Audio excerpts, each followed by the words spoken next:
મોટી બા, અમારું જીવન સુખરૂપે નીકળે એ માટે આશીર્વાદ આપો.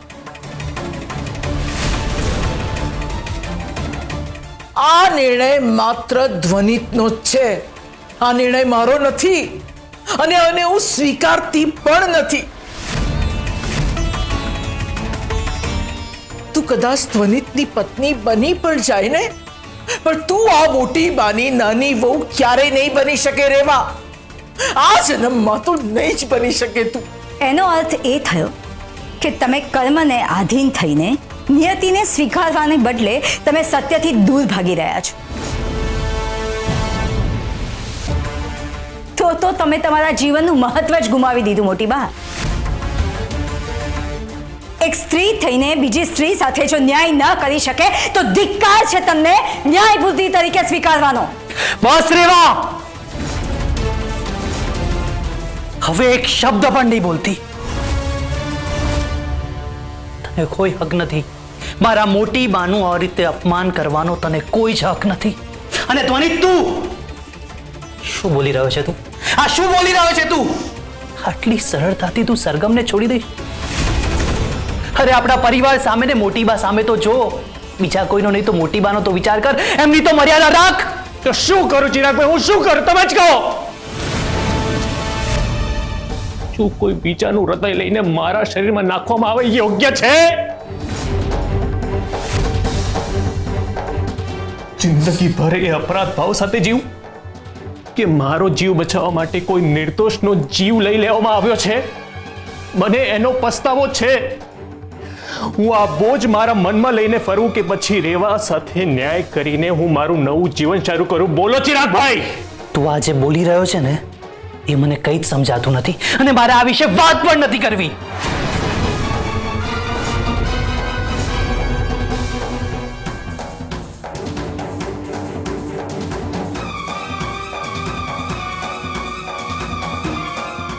હવે તમને બધાને લાગશે કે સરગમ ત્યાગની મૂર્તિ છે, પણ મહેરબાની કરીને આવા ફેક ઇમોશનલ વાતો ન કરો. હવે કાયદેસર હું તમારી નાની વહુ બનવા જઈ રહી છું.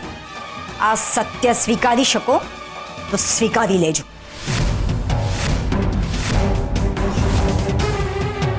ચાલ રેવા, આપણે આપણા રૂમમાં જઈએ.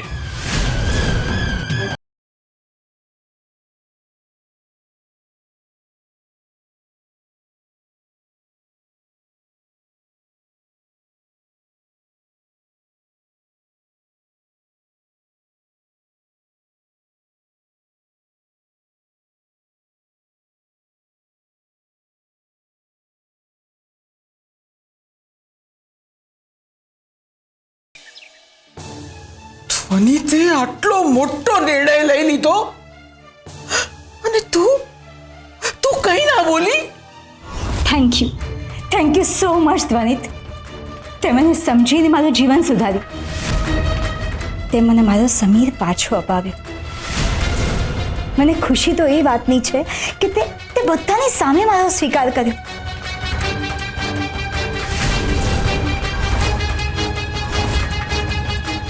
મેં આ નિર્ણય લઈને તારા પર કોઈ ઉપકાર નથી કર્યો.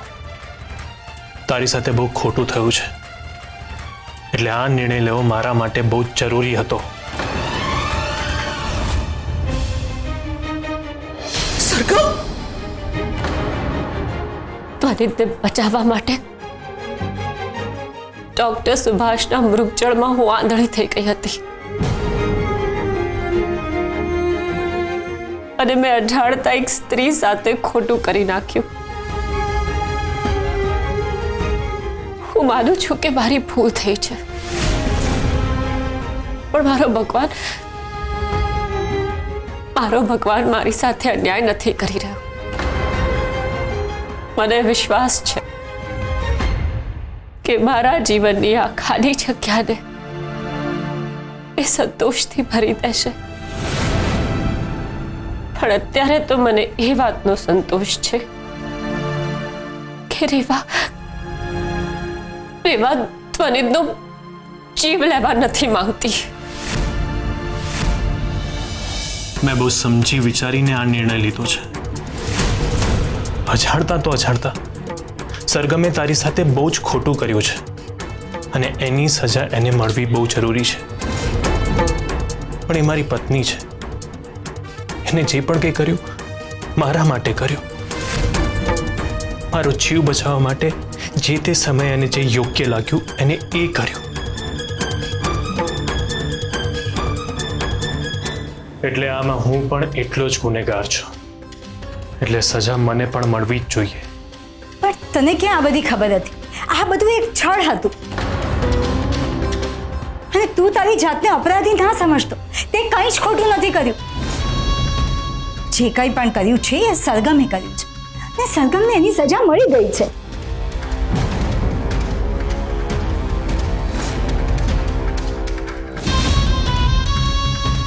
પણ મને આજે તારી ઉપર માન થાય છે. મને સંતોષ થઈ ગયો છે કે મારા સમીરનું હૃદય એક સાચા વ્યક્તિ પાસે છે અને મારો સમીર જેટલી ખુશી જેટલો પ્રેમ મને આપતો હતો ને એટલી ખુશી ને એટલો જ પ્રેમ તું મને આપીશ. તું પણ મને સમીર જેટલો ને જેટલો જ પ્રેમ કરીશ. માફ કરજે રેવા. પ્રેમ તો બહુ દૂરની વાત છે, પણ કોઈનો પ્રેમ કોઈ બીજા વ્યક્તિ સાથે તોલી પણ ના શકાય. મેં તને સ્વીકારીને તારા પર કોઈ મહેરબાની નથી કરી. મેં મારી ફરજ નિભાવી છે. અને સાચું કહું, આપણે બંને હજી પતિ પત્ની નથી બન્યા. એટલે આપણા બંને વચ્ચે અંતર હોવું બહુ જ જરૂરી છે. આ હૃદય ભલે સમીરનું હોય, પણ એમાં રહેશે તો સરગમ જ.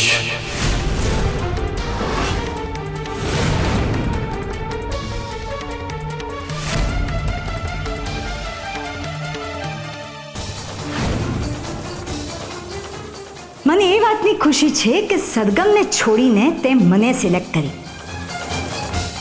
હવે મારા માટે એ ચેલેન્જ છે કે મારે તને મારો બનાવવાનો છે. ચિંતા નહીં કરતો, બહુ જલ્દી હું તને મારો બનાવી દઈશ.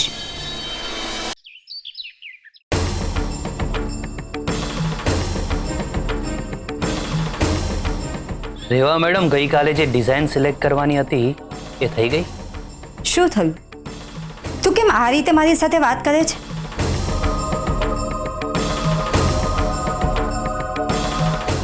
અત્યાર સુધી છે ને હું તને એક બિઝનેસ પાર્ટનર ને એક મિત્ર તરીકે જોતો હતો, પણ હવે આપણા વચ્ચે માત્ર પ્રોફેશનલ સંબંધ રહેશે. ધ્વનિતે જે નિર્ણય લીધો એના લીધે ખોટું લાગ્યું છે? હા, ખોટું લાગ્યું છે, પણ મારા માટે નહીં, સરગમ માટે. કોઈને નિર્દોષ પ્રેમ કરવાની આટલી મોટી સજા મળે એ કોણે ધાર્યું હતું? પણ મને ધ્વનિતથી કોઈ જ ફરિયાદ નથી, કેમ કે એ ધ્વનિતનો પર્સનલ લુકઆઉટ છે. મને આટલો અર્જન્ટ મેસેજ કરીને કેમ બોલાવી? ક્લાયન્ટનો ફોન આવવાનો હતો. હું રૂમથી બહાર નીકળી શકું એવું હતું નહીં, એટલે તને મેસેજ કરવો પડ્યો. આપણું પ્રેઝન્ટેશન ક્લાયન્ટને બહુ જ ગમ્યું હતું, તો ફીડબેક આપવા માટે કોલ કરવાના હતા. તો મને થયું કે તું મારી સાથે હોય તો સારું, પણ ના, મેડમ તો અવેલેબલ હતા જ નહીં, એટલે મેં કામ કરી લીધું. ખરાબ ના લગાડતો, પણ મને તારી સાથે આ બિઝનેસમાં કામ કરવામાં કોઈ ઇન્ટરેસ્ટ નથી.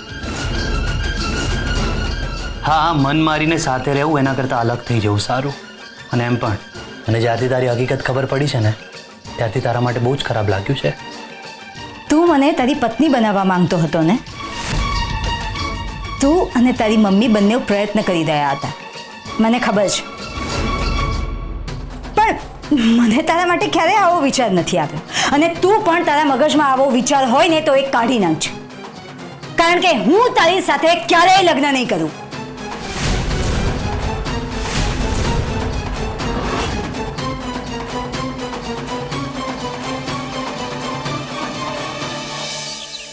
સરગમ, એકવાર ધ્વનિત સાથે વાત તો કરી લે. ઠીક છે મોટી બા, તમે કહો છો તો હું એની સાથે વાત કરી લઈશ. એમ પણ એની સામે આટલો મોટો ખુલાસો થયો છે તો એ ઠીક તો છે કે નહીં એ તો જાણવું જ પડશે. હું એને મળીને આવું છું.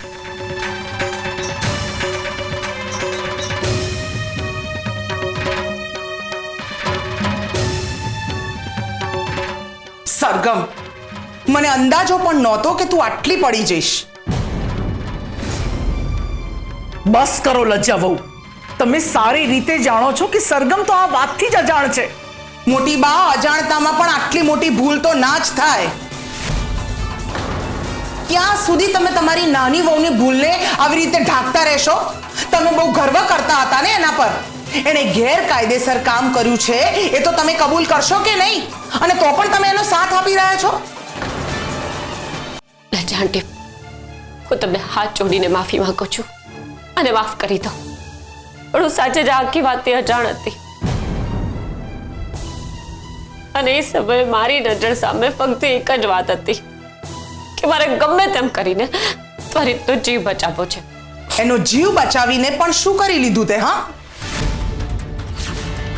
એણે તો એક પણ વાર ચર્ચા કર્યા વગર રેવાને પત્ની તરીકે સ્વીકારી લીધી.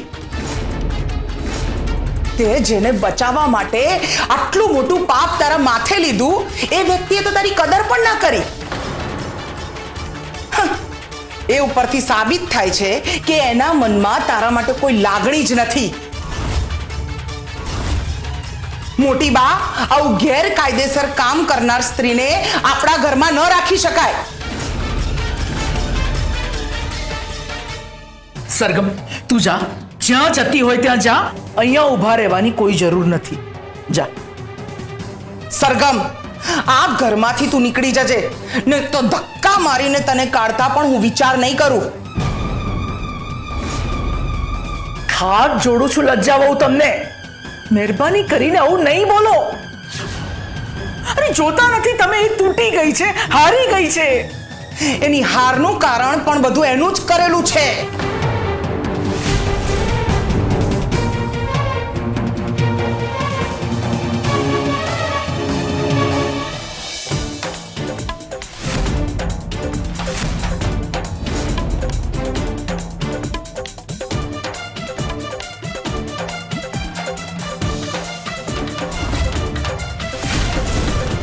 ઓફિશિયલી હવે આ મારો રૂમ છે, મારે ત્વનિતને મળવું છે. પણ એ હવે તારું મોઢું જોવા પણ નહીં માંગે.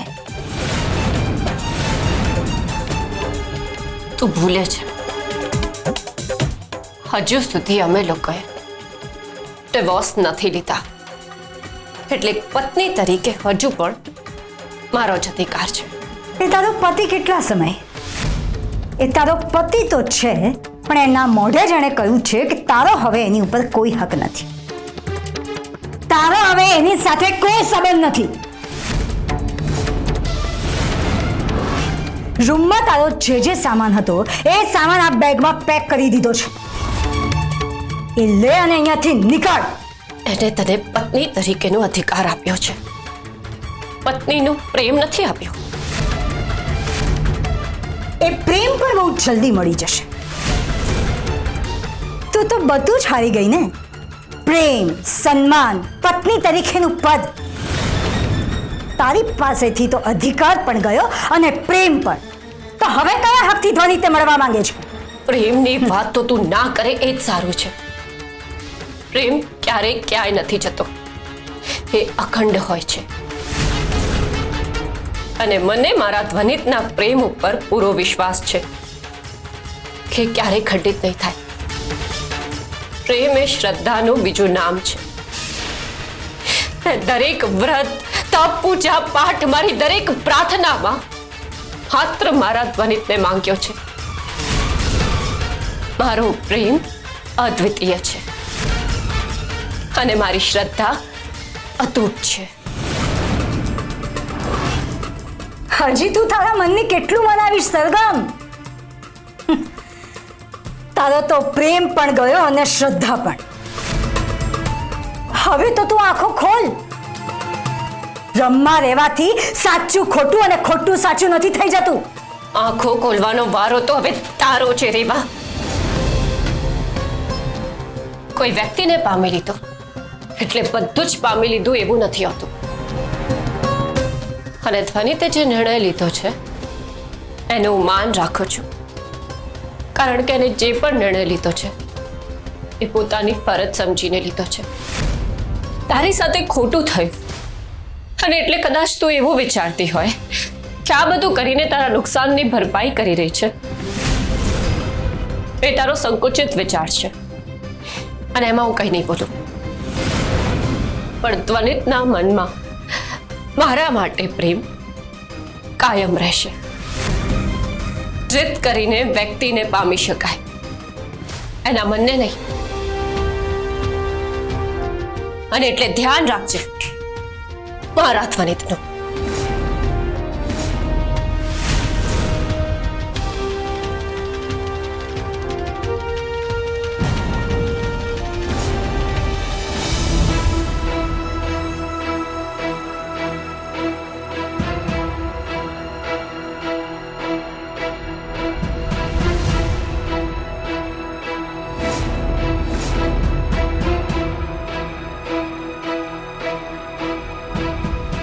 તારી તબિયત તો ઠીક છે ને?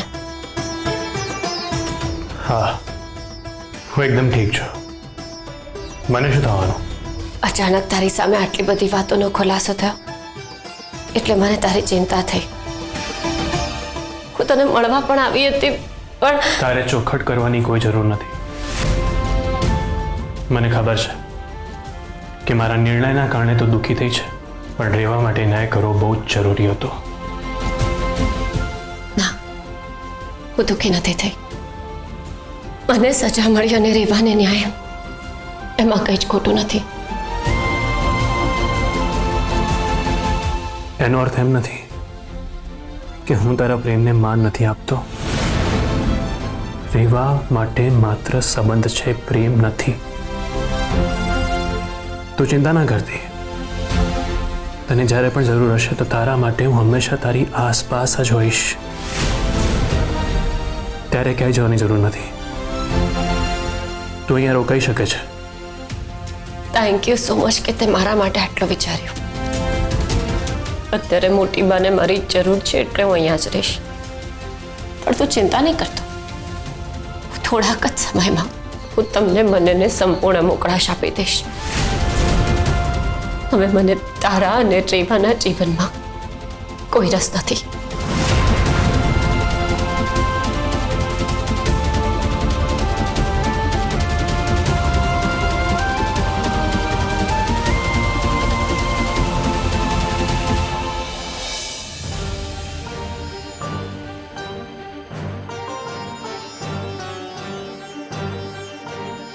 હવે આ યાદોને રાખવાનો કોઈ જ અર્થ નથી.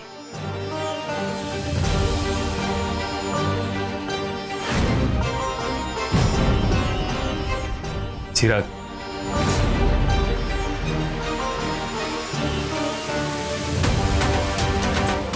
બેટા, મને ખબર છે તું રેવાને બહુ પસંદ કરે છે, પણ અમે બધા રેવા સાથે તારા લગ્ન કરાવીને જ રહીશું.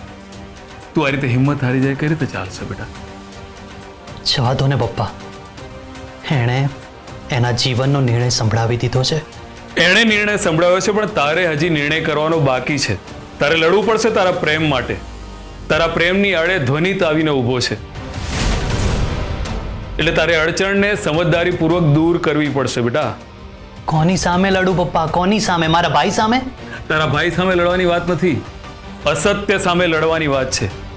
રેવા અત્યારે સરગમનો બદલો લેવા માટે ધ્વનિતની સાથે છે. એ ધ્વનિતને પ્રેમ નથી કરતી. એ ધ્વનિતને પ્રેમ કરી જ ના શકે, કારણ કે એક સામાન્ય વ્યક્તિના મનમાં પ્રેમ સ્થાપિત કરવો સરળ છે, પણ એક વિધવા સ્ત્રી કે જેનો પતિ મરી ગયો હોય બીજા કોઈ વ્યક્તિને પ્રેમ કરી જ ના શકે, અને રેવા પણ એ નહીં કરી શકે. રેવા ખરેખર ધ્વનિત સાથે રહેવા માંગે છે. મેં વાત કરી છે એની સાથે. શું વાત કરી તે? હું પણ એવું જ વિચારતો હતો, પણ મારી રેવા સાથે સ્પષ્ટ વાત થઈ. એના મનમાં મારા માટે કોઈ જ જગ્યા નથી. તો તારે જગ્યા બનાવવી પડશે. તારે રેવા સાથે ફરી વાત કરવી પડશે. તારે એને મનાવવી પડશે બેટા.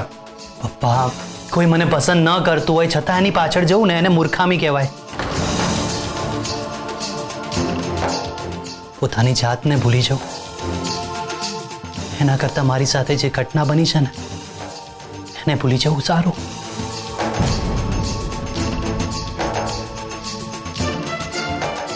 તું ચિંતા ના કર ચિરાગ. અમે તારા લગ્ન રેવા સાથે કરાવીને જ રહેશું. અને આ તારા બાપનું વચન છે. અને એક બાપે પોતાના દીકરા માટે લીધેલું વચન ક્યારે ફેલ નથી થતું. તું મનમાં ગાંઠ બાંધી લે, રેવાના લગ્ન થશે તો માત્ર ને માત્ર તારી સાથે જ.